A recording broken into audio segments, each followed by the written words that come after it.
Un brasier géant qui consume un à un les 31 étages de ces immeubles. Inarrêtables.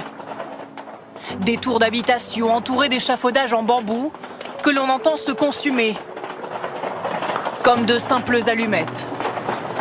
Ici vivent près de 5000 personnes. Combien sont encore piégés à l'intérieur? Impossible pour l'heure de le savoir.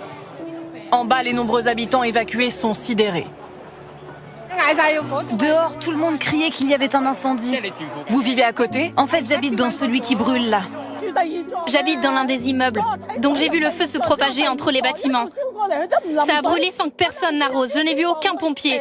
C'est terrible pour nous et je ne sais pas quoi faire. L'incendie s'est déclaré en début d'après-midi dans un quartier de Hong Kong, à Tai Po. Une cité dortoir où vivent surtout des ressortissants chinois.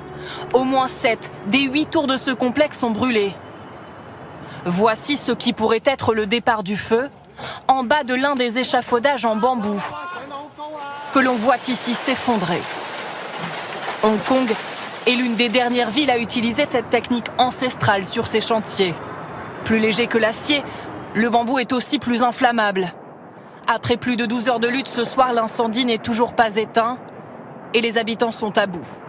Je suis inquiète, très inquiète pour tout le monde à l'intérieur et pour leur sécurité. Plusieurs centaines de pompiers sont déployés, mais leur travail est périlleux et la chaleur dans les immeubles extrême. C'est très difficile pour nous d'entrer dans les bâtiments et de monter dans les étages pour conduire des opérations de sauvetage. Des opérations plus difficiles encore au cœur de la nuit, alors que ce soir le bilan est déjà très lourd et que près de 300 personnes sont portées disparues.